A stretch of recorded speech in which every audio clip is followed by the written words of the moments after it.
Mi hermana adoptiva me acusó de haberla dejado embarazada y mi familia me abandonó. Años después realicé mi venganza y los destruí por completo. Hola Reddit. Nunca pensé que algún día escribiría esto, y mucho menos que lo haría con el corazón latiéndome como si quisiera escapar de mi pecho. Todavía me cuesta creer que sobreviví a todo lo que pasó. Y aunque muchos dirán que lo correcto es perdonar y sanar, yo no vine aquí a dar lecciones de superación espiritual. Solo quiero contar cómo una mentira destruyó mi vida justo cuando debía comenzar, y cómo me levanté, no con bondad, sino con fuego. Cumplí 18 años hace poco más de un año. Ese día no se me va a olvidar jamás.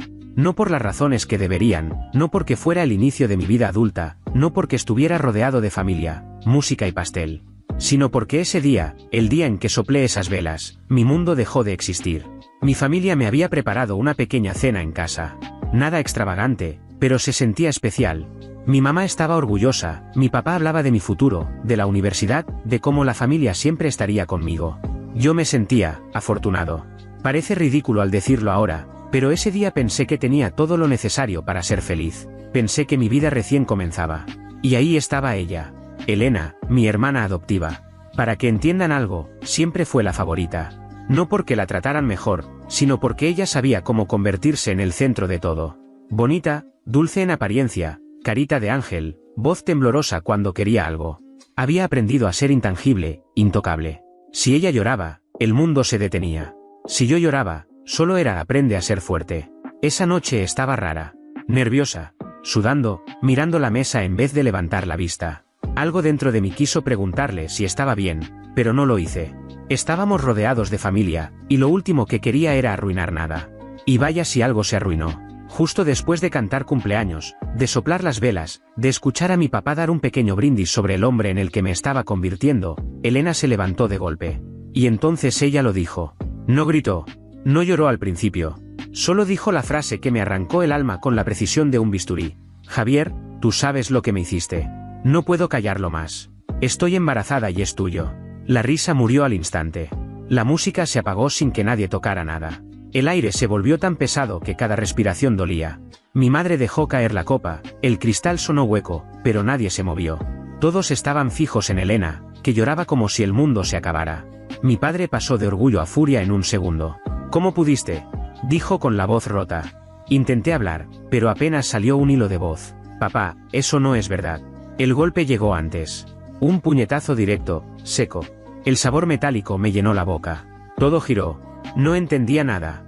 Elena lloraba más fuerte. Mi madre la abrazaba como si fuera una víctima. Mis tíos negaban con la cabeza. Y yo, tambaleándome, apenas logré decir. Nunca le haría daño a nadie. Pero nadie escuchó. Mi novia estaba allí. No dijo nada. Su madre la sujetaba del brazo como si yo fuera un peligro. Ella solo me miró con miedo y tristeza. Mi padre respiraba agitado, con la mirada llena de rabia. De pronto, sin decir nada, fue hasta mi habitación. Escuché cómo abría los cajones, tiraba cosas, y minutos después regresó con una bolsa negra de basura en las manos. Dentro estaban mis camisas, mis zapatos, mis libros. Todo lo que me pertenecía. Tiró la bolsa a la calle con fuerza. Ya no eres mi hijo, dijo, con mucha rabia. No quiero verte nunca más por aquí. Nadie intervino. Nadie me defendió. Solo miraban. Mi madre lloraba abrazando a Elena. Los demás parecían conformes con el castigo. Mi padre me empujó con fuerza hacia la puerta, lanzándome fuera de la casa sin una palabra más. Caí al suelo, entre mis cosas tiradas, y antes de que pudiera levantarme, él ya había cerrado la puerta de un portazo que retumbó en toda la calle. Estaba en shock. Todo había pasado demasiado rápido. No sé cuánto tiempo me quedé frente a esa puerta cerrada, el frío me calaba los huesos, pero ni eso me movía. Cuando las piernas ya no respondieron, recogí mis cosas y caminé hasta el carro. No porque tuviera un plan, sino porque no había otro lugar donde ir. Me senté al volante sin encender el motor. Miré el parabrisas empañarse mientras trataba de convencerme de que nada de eso era real. No salían lágrimas. Solo una mezcla sorda de rabia, vergüenza y tristeza que me pesaba en el pecho. Encendí el auto solo por tener luz. Nadie salió. Nadie llamó. Las luces de la casa se apagaron, y con ellas sentí que algo en mí también se apagaba. Apoyé la frente sobre el volante. El silencio me aplastaba. Intenté dormir, pero cada vez que cerraba los ojos revivía la escena, las miradas, el golpe, la voz de mi hermana, y la puerta cerrándose para siempre. Cuando amaneció, me sentí igual de vacío. El sol salió, y yo seguía ahí, en el mismo lugar, como si la noche no hubiera terminado. Arranqué el auto sin saber a dónde ir. No tenía casa, ni plan, ni rumbo. Estacioné en un parque y vi a la gente pasar, niños jugando, perros corriendo, todo igual. El mundo seguía, como si el mío no se hubiera roto. Me lavé la cara en el baño público y apenas me reconocí en el espejo, ojeras, mirada perdida y el mismo traje de la noche anterior. A media mañana el teléfono vibró. Era mi novia. ¿Dónde estás? El corazón me dio un salto. Respondí rápido. Estoy afuera. No sé qué hacer. Dime dónde estás y voy. 3 minutos después llegó su respuesta. Mira, yo sí te creo. Pero mi familia no. Mis papás dijeron que no puedo verte hasta que esto se aclare. Lo siento. Me quedé mirando la pantalla hasta que el brillo dolió. Pensé en llamarla, explicarle, pedirle que creyera en mí, pero no lo hice. Ya no tenía fuerzas ni para eso. Guardé el teléfono, lo apagué y lo dejé a un lado. Si alguien en quien confiaba, alguien que conocía cada parte de mí, podía soltarme tan fácil por un rumor, entonces no quedaba nadie. Algo dentro de mí se quebró en silencio. El resto del día lo pasé dentro del carro. No comí, no dormí. Solo vi caer la tarde y entendí, por fin, lo que me negaba a aceptar. Nadie iba a venir por mí. Ese fue el primer día. El día en que entendí que estaba, oficialmente, solo. Los días siguientes fueron una copia amarga del primero. Dormía en el carro, cambiando de sitio cada noche para que nadie notara que vivía ahí. El frío se colaba entre la ropa, el cuello dolía, y cada amanecer era igual de gris. Intenté convencerme de que podía salir adelante, busqué trabajo en tiendas, restaurantes, gasolineras, pero en un pueblo pequeño las noticias vuelan. En cada lugar, alguien murmuraba mi nombre, y las miradas bastaban para cerrarme todas las puertas. Usé mis pocos ahorros en gasolina, pan y café barato. Lavaba mi ropa en lavaderos públicos, comía en el auto, me limpiaba en baños de parques. El cuerpo se me hacía más pesado cada día, y la mente más vacía. No era solo hambre ni frío, era la sensación de estar desapareciendo. Encendía el teléfono de vez en cuando. Había mensajes de números conocidos. Lo que hiciste es enfermizo. No vuelvas a acercarte. Deberías irte del pueblo. Ni uno preguntando si estaba vivo. Cada notificación era una herida nueva, una confirmación de que el mundo me había condenado sin escucharme. Y aunque trataba de repetirme que todo se aclararía, en el fondo sabía que no. Las mentiras habían echado raíces, y ya nadie estaba dispuesto a arrancarlas. Esa fue la parte más difícil, ver cómo la gente que me había visto crecer prefería creer una historia inventada antes que mirar mis ojos y dudar. Una mañana desperté con el estómago vacío, el cuerpo entumecido y una certeza brutal: mi vida anterior había terminado. Ya no tenía casa, ni familia, ni un lugar al que volver.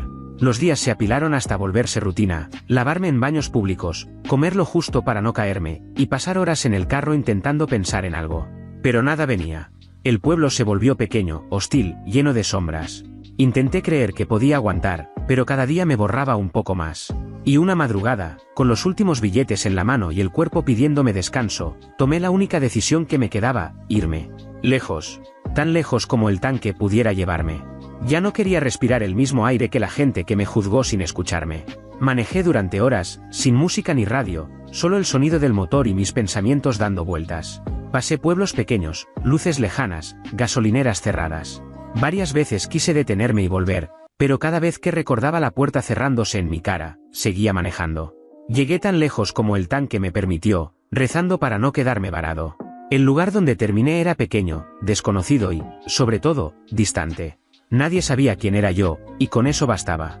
Estacioné el carro en una calle tranquila y me quedé mirando las luces a lo lejos, con una mezcla de cansancio y alivio en el pecho. Esa noche dormí dentro del carro como antes, pero al menos estaba lejos de las miradas juzgadoras de mi pueblo. Al amanecer, desperté con el cuerpo entumecido y el estómago vacío. Miré alrededor, un lugar nuevo, extraño, pero más hogar que el que había dejado atrás. Volví a intentar conseguir trabajo.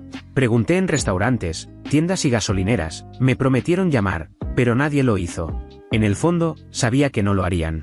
Mi ropa arrugada y mi cara agotada hablaban por mí. Con lo poco que me quedaba, compré agua y un paquete de pan barato. Comí 2 rebanadas y guardé el resto, haciendo cálculos mentales absurdos de cuánto tiempo podía estirar un pan si lo racionaba.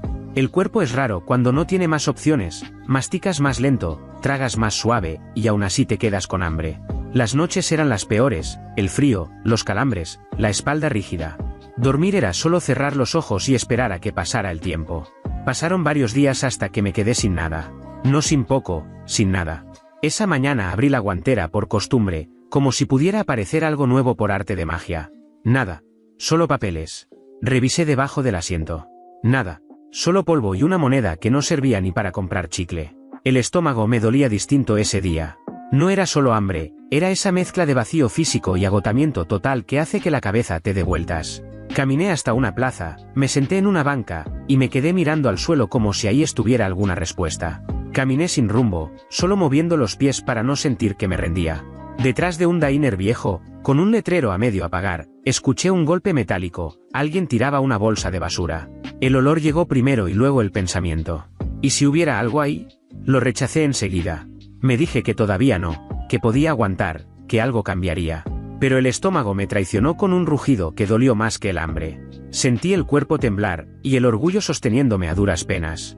Esa fue la primera vez que miré un basurero no como basura, sino como una puerta. Todavía no la crucé, pero ya estaba ahí, del otro lado de mi vida. Esa tarde el hambre se volvió insoportable. El cuerpo me pesaba, la visión se me nublaba, cada paso era una lucha.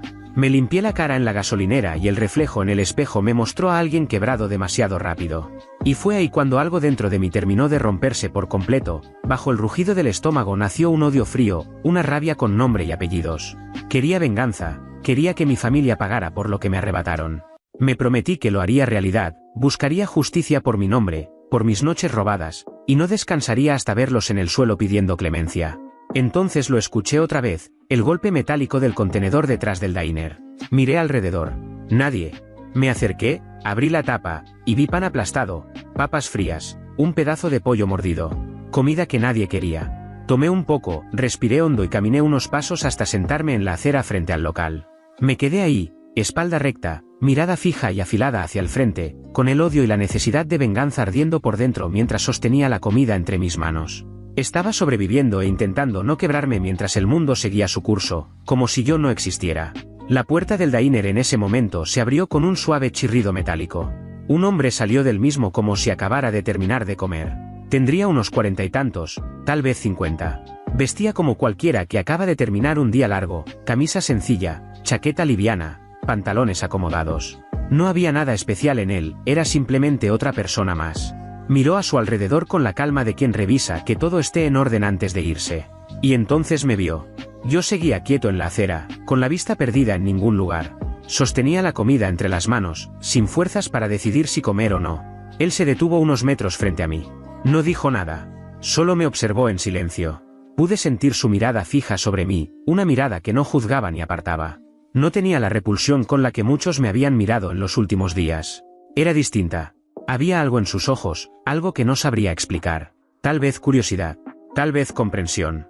Dio unos pasos más, acercándose lentamente pero seguro. Yo evité mirarlo al principio. No quería contacto visual con nadie. Pero él no se fue. Parece que estás pasando por un mal momento, dijo con voz tranquila, firme, sin lástima.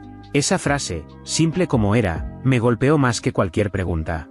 No había juicio en su tono. Solo la constatación de un hecho evidente. No respondí.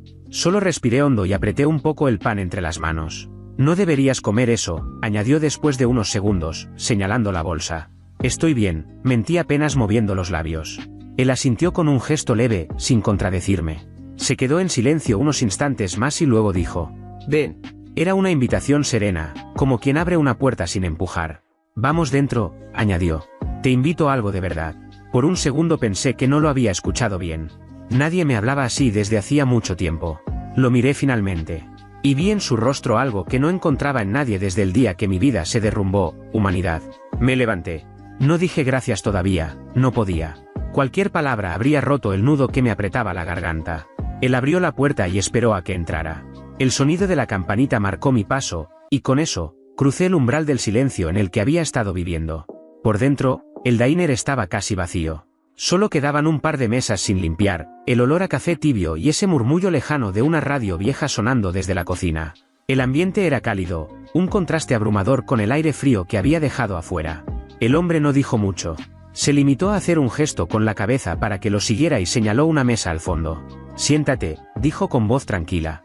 Unos minutos después pidió y volvió con un plato sencillo, huevos revueltos, papas y 2 tostadas. El aroma me golpeó y por un momento, tuve que contener las ganas de llorar.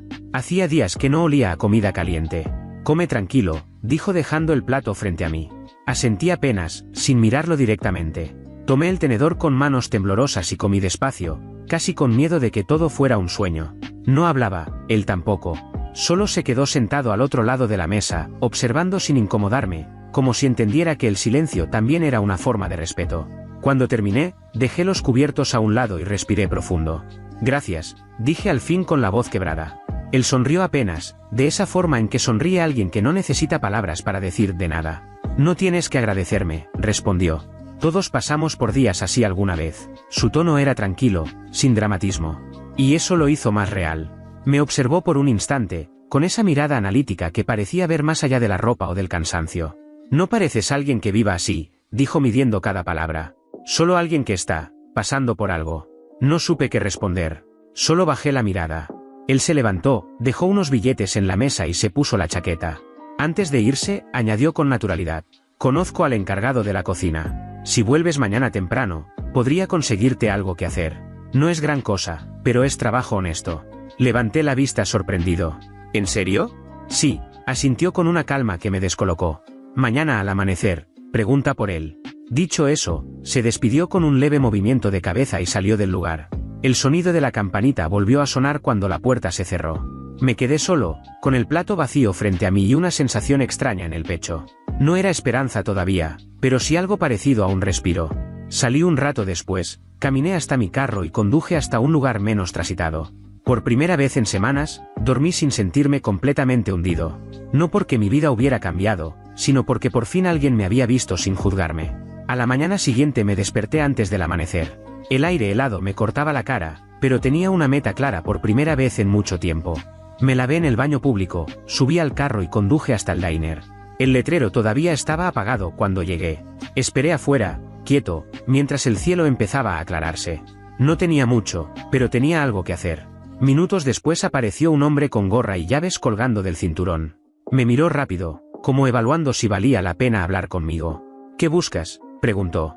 Me dijeron que viniera a preguntar por la vacante de lavaplatos, contesté. Se quedó en silencio unos segundos, luego abrió la puerta. Pasa, dijo simplemente. El interior olía a café fresco y pan tostado. El encargado me llevó al fondo, donde un fregadero industrial brillaba bajo la luz. Aquí es. No es fácil ni glamoroso, pero si trabajas, te quedas, añadió sin mirarme mucho. Entendido, dije. Me entregó un delantal viejo y unos guantes gastados. El primer contacto con el agua caliente me quemó los dedos, pero no me detuve. Lavé, enjaboné, enjuagué, una y otra vez, hasta que el cuerpo me dolía entero. No me quejé. El cansancio se sentía distinto cuando venía del esfuerzo y no del sufrimiento. Así pasaron los primeros días. Llegaba antes del amanecer, me lavaba en el baño del personal y empezaba a trabajar sin hablar demasiado. Nadie me preguntaba mucho, y eso estaba bien. El jabón me agrietaba las manos, la grasa se pegaba en la piel, pero en el fondo sentía una calma rara, estaba haciendo algo útil. Por las noches seguía durmiendo en el carro, igual que antes, pero ya no se sentía igual. No era el refugio de alguien perdido, sino el descanso de alguien que empezaba a moverse hacia adelante. Con el primer pago no compré nada extra. Lo usé para alquilar un cuarto pequeño en las afueras del pueblo. Era sencillo, con una cama angosta, una mesa vieja y una ventana por donde se colaba el viento, pero al menos era un lugar donde podía descansar de verdad. Después de tantas noches en el carro, dormir bajo un techo, aunque fuera modesto, se sintió como un alivio silencioso. Me sentía vivo otra vez, aunque nadie lo supiera. Una tarde, me tocó ayudar a mover unas cajas desde la parte trasera del diner hasta la entrada. El sol ya se estaba escondiendo, y el aire olía a grasa, café y asfalto caliente. Mientras acomodaba las últimas cajas, levanté la vista y lo vi, era el señor de aquella noche que me había ayudado. Estaba junto a su auto, observando en silencio, con esa calma que parecía leer más de lo que mostraba. Por un instante dudé si saludarlo o fingir que no lo había visto, pero fue él quien habló primero. «¿Vas bien?», dijo con voz tranquila. Me quedé quieto un segundo, sin saber qué responder. Al final, solo atiné a decir, casi en un susurro: «Gracias por la ayuda». Él sonrió apenas y levantó la mano en un gesto leve, como restándole importancia, o tal vez queriendo decir «sigue así». Luego subió al auto y se marchó sin mirar atrás. Me quedé viéndolo alejarse mientras el ruido del motor se perdía entre los sonidos del pueblo. No era una despedida, pero algo en mí entendió que esas pocas palabras y ese gesto valían más que cualquier discurso. Volví al trabajo y me esforcé más ese día. Creo que se me notaba una leve sonrisa que hacía mucho tiempo no tenía. Con el segundo pago compré lo básico que me faltaba, un par de camisetas, calcetines, un cuaderno y un bolígrafo. Ese mismo día pasé por la escuela nocturna del barrio y pregunté por un curso corto de administración básica, contabilidad inicial, inventarios, turnos y costos. Me inscribí para las clases de la noche, 3 veces por semana. No lo hice solo por estudiar. Quería entender cómo funcionaba un lugar como en el que trabajaba desde adentro, cómo se sostenía, cómo se organizaba el trabajo, qué hacía que un negocio sobreviviera o fracasara. Después de todo lo que había pasado, sentía una necesidad profunda de superarme, de construir algo que dependiera solo de mí. Si lograba entender cómo funcionaban las cosas, quizá algún día podría mejorarlas o crear algo propio. La rutina empezó a armarse sola: abrir temprano, fregar hasta que el acero brillara, ayudar a limpiar al cierre, ducha rápida en el cuarto alquilado y a clase. Volvía tarde, con los dedos arrugados por el agua caliente y la cabeza llena de números, pero sin quejarme.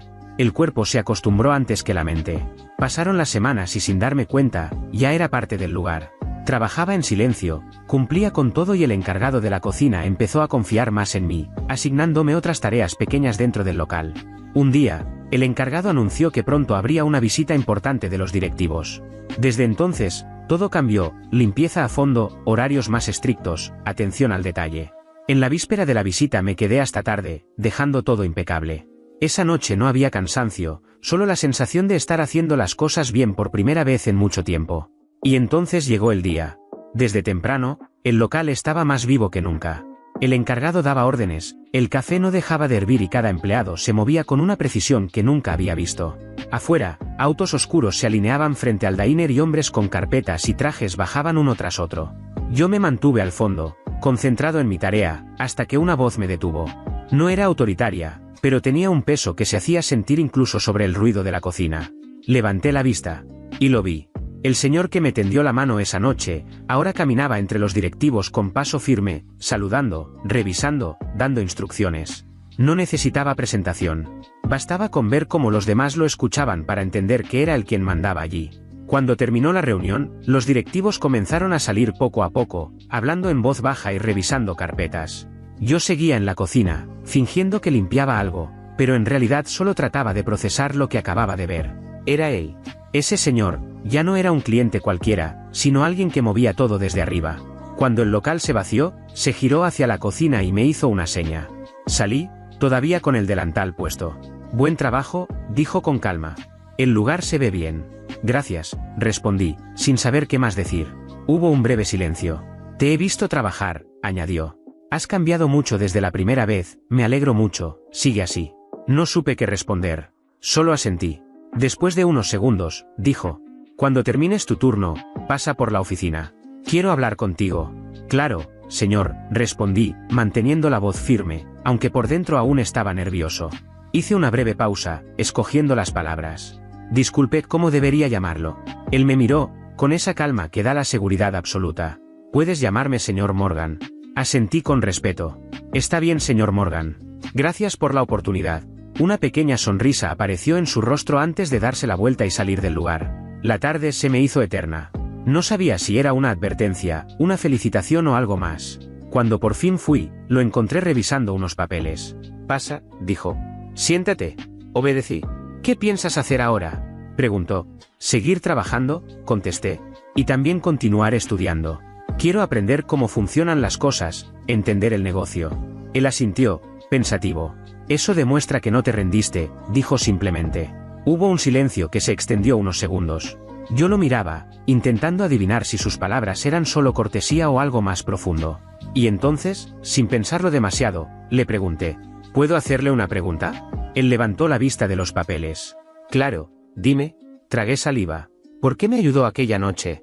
No me conocía, y sin embargo, me ofreció comida, me habló, me dio una oportunidad. Nadie más lo hizo. Si no fuera por eso, probablemente ni estaría aquí. El señor Morgan apoyó los codos sobre el escritorio y me observó en silencio unos segundos antes de hablar. Porque me vi reflejado en ti, dijo con serenidad. Hizo una pausa, como si buscara las palabras exactas. Yo también empecé desde abajo, igual que tú. No tenía a nadie que me tendiera la mano. Todo lo que conseguí lo hice solo, a base de golpes y errores. Por eso, cuando te vi ahí afuera, supe lo que estabas sintiendo. Ese punto donde uno no tiene nada, pero todavía no se rinde. Y quise hacer lo que nadie hizo conmigo. Su voz sonaba calmada, pero con un peso que no venía de la tristeza, sino de la experiencia. No estoy en la mejor posición del mundo, continuó, pero tengo una base. Algo construido con trabajo.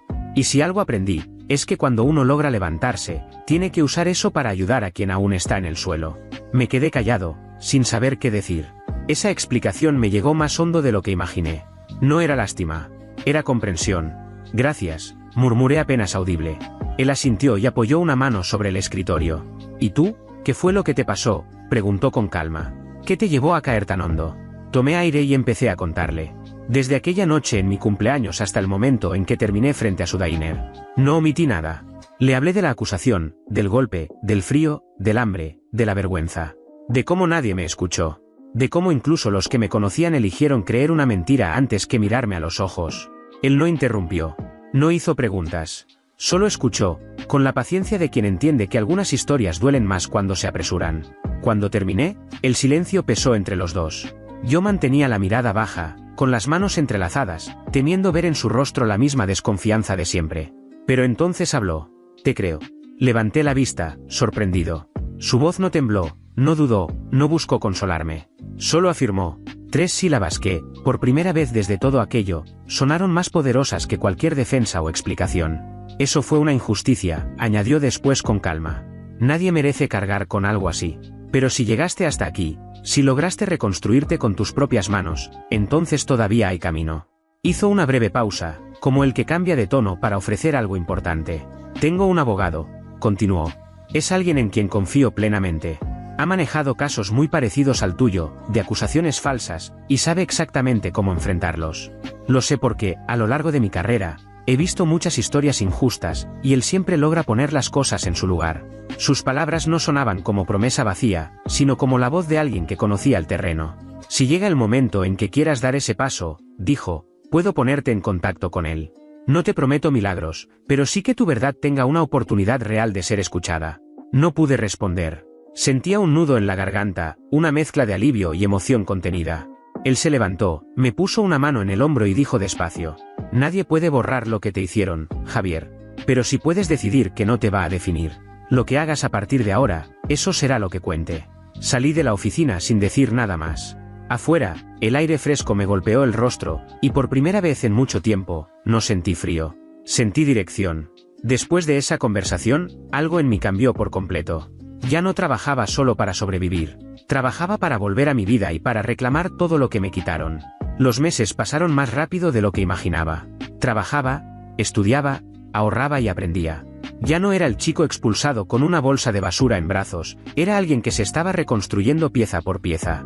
Hasta que un día, después del trabajo, estaba sentado en mi carro revisando mis cosas, buscando monedas para una botella de agua. Entre los recibos y papeles arrugados, salió algo que no veía desde hacía meses. Una foto. Tomé la foto, casi sin pensar, una imagen de mi familia sonriendo en una fiesta vieja, el recuerdo de un tiempo en que sus miradas no me atravesaban. Al verla, algo dentro de mí dejó de ser tenue. Mi odio comenzó a emerger con más fuerza. Ese odio frío que había estado gestándose en las noches sin dormir, en los días de hambre y en el silencio de la gente que me conocía y decidió creer una mentira. Esa foto encendió toda la rabia que estaba en mí, con la necesidad de que pagaran por todo lo que me habían arrancado. Entonces esperé a que un día llegara el señor Morgan a nuestro local y me acerqué saludándolo primero y luego le dije que estaba listo, que quería hacer algo. Entramos a su oficina, él no perdió tiempo en chismes ni en frases hechas. Me miró a los ojos y dijo, con la misma calma de siempre, si quieres ir a fondo, vamos con todo. Hicimos una videoconferencia ahí mismo y me presentó al abogado. Es de confianza, me dijo, ha manejado casos de difamación y sabe cómo presentar pruebas que no se deshacen con lágrimas. La reunión con el abogado fue concreta. Nada de promesas heroicas, pasos fríos y precisos. Le conté todo, la acusación aquella noche, el puñetazo, la bolsa tirada a la calle, los mensajes, el echarme de casa, lo que perdí. Él tomó notas, pidió fechas, nombres, mensajes, recibos, cualquier pista. Me explicó lo que podía y lo que no, demandas por difamación, indemnizaciones por daños morales y materiales, solicitud de rectificación pública y, si hiciera falta, medidas cautelares.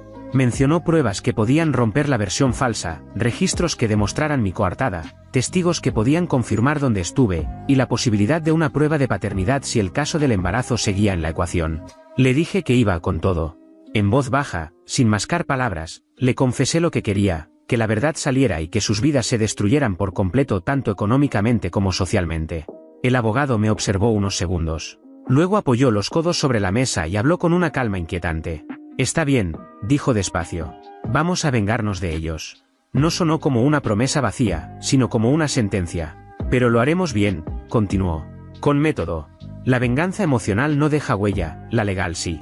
Los vamos a destrozar donde más les duele. En su reputación y en su dinero». Esa frialdad me tranquilizó. No necesitaba compasión, necesitaba estrategia. Por primera vez en mucho tiempo, alguien entendía mi rabia y sabía cómo canalizarla. Empezamos a mover todo de inmediato. Reunimos mensajes, fotos, fechas y cualquier rastro digital que demostrara la verdad. Pedimos peritajes y dejamos lista la solicitud de prueba de paternidad, por si la usaban como última carta. Mientras yo trabajaba y estudiaba, el abogado armaba el caso paso a paso. Mis días se volvían rutina de batalla, cocina por la mañana, documentos por la noche. Ahorraba hasta el último centavo, obsesionado con juntar lo suficiente para sostener todo. Pero aún así no alcanzaba. Un día, sin dramatismos, el señor Morgan me dijo, yo cubro el resto. No era caridad, era convicción. Esto se gana, afirmó. Y desde ahí, la venganza dejó de ser un grito y se convirtió en estrategia. Mientras tanto, seguí subiendo. El trabajo me dio rutina y alguna dignidad, estudié por las noches administración básica, contabilidad, inventarios, gestión, para entender cómo funcionaban los negocios. Esa decisión no fue una presunción, quería herramientas para no depender de nadie, para entender números, para poder presentarme con cabeza frente a cualquier sala. Aprender me daba control, el trabajo me daba dinero y prueba de un esfuerzo real. Cuando por fin reunimos todo, mensajes, fechas, fotos, declaraciones, registros y abogados listos, no hubo más que esperar. El caso estaba armado. Ya no era rabia sin rumbo, era un expediente afilado. Primero enviamos la demanda formal por difamación y daños. Fría, directa, sin espacio para sentimentalismos. Junto a ella, la solicitud oficial para realizar la prueba de paternidad del bebé que Elena había usado para hundirme. Sin insultos. Sin amenazas. Solo papeles, sellos y consecuencias. Al principio el silencio fue total. Después, empezó el ruido. Durante los días siguientes intentaron buscarme por todas las vías posibles, mensajes en redes con números desconocidos, llamadas perdidas sin nombre, correos desde cuentas que no reconocía. Los ignoré todos con la misma calma fría, no quería darles la ventaja de mi reacción. Pero hubo uno que no pude dejar pasar, el correo de mi padre. Apareció en la bandeja como un fantasma que creía haber enterrado, con ese asunto anodino que delataba urgencia disfrazada de formalidad. Por un segundo pensé en borrarlo sin abrirlo, pero lo abrí. El texto era torpe, lleno de excusas y de esa hipocresía que solo sale cuando el miedo reemplaza al remordimiento. Y ahí, en medio de frases largas y justificativas, había una línea que me clavó al asiento: tu hermana tuvo al bebé hace meses y cuando lo vio, rompió. Dijo la verdad. Seguí leyendo y cada palabra fue una chispa que prendía algo que llevaba tiempo latiendo en silencio. Confesó que todo fue mentira, que el niño no era mío, que inventó la historia porque el verdadero padre era alguien peligroso que no quiso asumirlo, y que ellos, mis padres, lo supieron y no movieron un dedo. No sé cuánto tiempo me quedé mirando la pantalla. Segundos que se volvieron meses en mi cabeza. La amargura se volvió hielo en el estómago. Habían esperado mientras yo me desmoronaba, mientras pasaba hambre, frío y humillación. No me buscaron. No intentaron aclararlo. No hicieron nada hasta que la denuncia llegó a sus manos y el miedo empezó a picarles la conciencia. Eso me quemó más que la mentira misma. Cerré el correo con las manos temblando, respiré hondo y sentí como algo dentro de mí cambiaba de pulso. Ya no era solo rencor desordenado, era una ira afilada y fría, calculadora. Pensé en las noches en que conté monedas, en la puerta que se cerró, en la foto en la billetera que rebotaba en mi memoria. Esa imagen encendió el último interruptor. Me levanté, marqué el número del señor Morgan y del abogado, y les dije con la voz contenida pero firme: vamos con todo. Tras enviar la demanda y presentar las pruebas, llegaron las citaciones. Me volvieron a llamar y a mandar correos para que quitara los cargos, algunos con súplicas, otros con amenazas. Fueron los padres intentando apagar el fuego. Su abogado pidió una reunión con el nuestro. Ofrecieron aclarar y negociar para evitar el escándalo. En la sala de la oficina legal, con el señor Morgan al lado y mi abogado sereno, me lo propusieron: un pacto, dinero discreto, que todo quedara en privado. Les respondí sin titubear: no hay trato. Voy hasta donde tenga que llegar. Quería que pagaran por lo que me hicieron. El proceso después de esto no se detuvo, al contrario, se aceleró. Yo seguía fregando platos, estudiando y durmiendo lo justo. De día sobrevivía en la cocina, de noche construía mi defensa. Nada de discursos heroicos, era puro miedo mezclado con terquedad. No iba a dejar huecos. Cuando todo estuvo listo, nos llegó la fecha del juicio. Ahí ya no había marcha atrás. El día del juicio entré al juzgado con traje prestado y la barba recién afeitada, con ese nudo en el estómago que no se suelta ni con agua. A mi lado iban mi abogado y el señor Morgan, el hombre que me dio la mano cuando yo estaba en lo más bajo. Nadie dijo mucho, solo el tipo de silencios que se hacen antes de una tormenta. Del otro lado estaban ellos, mis padres con la ropa arrugada y los ojos gastados, y mi hermana adoptiva con ese temblor que parece culpa o miedo, no sé, pero que en mi caso ya no alcanzaba para ablandarme. El abogado de su familia intentó hablar primero, como si todo pudiera rebajarse a un malentendido, que si fue una confusión, que si actuaron por preocupación, que si las palabras se torcieron, lo de siempre, versiones blandas para tapar una mentira dura. Yo me quedé quieto, respirando despacio, y cuando el juez le dio paso a mi abogado, supe que por fin íbamos a caminar sobre tierra firme. No hizo discursos heroicos. Puso los papeles en orden y dejó que hablaran solos, mensajes, fechas y registros que recuperamos con paciencia de hormiga. No hubo prueba de paternidad porque nunca fue necesaria, mi abogado lo explicó claro, que esa prueba estaba disponible si la otra parte decidía empujar por ahí, pero que con la confesión en mano del correo admitiendo todo ya no hacía falta abrir ese capítulo. Entonces vino la parte que más me pesó escuchar, aunque yo ya la conocía de memoria, mi vida hecha trizas enumerada en voz neutra. La noche que me sacaron de casa a los 18 como si yo fuera un peligro, el carro convertido en dormitorio, los trabajos que nunca me llamaron porque el rumor corría más rápido que mi nombre, las miradas en el pueblo, las puertas que se cerraron con un mejor no, la ansiedad pegada a la espalda como una sombra. Mi abogado habló de pérdidas contables y de daños que no caben en una hoja de cálculo, y vi al juez tomar notas sin levantar la vista, como si la tinta pesara. El abogado de ellos quiso cortar, objetar, inventar hechos falsos que no fue para tanto, cosa que no tuvo repercusión. La sala estaba en silencio salvo por los papeles deslizándose, y en ese silencio mi hermana adoptiva se quebró, que esto no podía estar pasando, que no fue su intención, que todo se le había ido de las manos. Mi padre apretó los párpados como si quisiera despertarse en otra vida y mi madre la abrazó sin mirar a nadie. El juez tardó un rato, revisando todo como si necesitara sentir cada página antes de hablar. No levantó la voz ni dio discursos, solo dijo que el daño había sido real, público y profundo, y que no se arreglaba con un lo siento y 2 lágrimas. Ordenó una disculpa formal, una rectificación pública y una indemnización seria, nada simbólico. Fijó la cifra, $350.000, pagaderos entre la hija y los padres, con embargos parciales sobre la casa y los negocios familiares si no cumplían a tiempo. También dejó por escrito que, si intentaban retrasar los pagos, se aplicarían intereses y medidas adicionales. No hubo cárcel porque esto era civil y ella era madre, pero el mensaje fue claro, destruir una vida no sale gratis. El murmullo explotó en la sala. Mis padres dijeron que era imposible, que ese dinero los iba a dejar sin nada. Mi hermana adoptiva lloró pidiendo que no arruinaran su vida y la de su hijo. Yo pensé en la mía, hecha pedazos sin que nadie me diera el beneficio de la duda, y guardé silencio. El señor Morgan me tocó el hombro y respiré hondo, como si ese fuera el primer aire limpio en años. Al salir, los tres me miraron con una mezcla rara de súplica y resentimiento, como preguntando por qué llevé esto tan lejos, como si no hubieran sido ellos quienes se empujaron primero. No contesté. El juez había hablado. Yo no volteé atrás. Por primera vez desde que todo empezó, mi nombre pesaba más que su ruido. Después del fallo, el pueblo donde viví hizo lo que el pueblo hace, primero calla, después pregunta, al final acomoda su relato. Los clientes de la familia empezaron a desaparecer por la puerta de atrás, y lo supe sin que nadie me lo contara porque esas noticias corren solas. La casa que antes brillaba se volvió un número, una tasación, una venta necesaria. Sentí que el karma había hecho su trabajo. Con el dinero de la indemnización hice lo más básico y lo más necesario, dejar el apartamentito apretado donde estuve aguantando mientras se resolvía todo. No me fui lejos ni hice vida nueva en alguna ciudad soñada ni nada de novela. Solo me mudé a un apartamento más grande, con espacio para respirar, cocinar sin estar pegado a la cama y estudiar sin sentir que vivía dentro de una caja. Ese cambio fue mi forma de recordarme que ya no estaba sobreviviendo, estaba empezando a vivir otra vez. Después vinieron los comentarios, mensajes que llegaban por redes, gente opinando desde lejos, algunos indignados, otros tratando de quedar bien ahora que la verdad había salido. Pero yo ya no estaba para eso.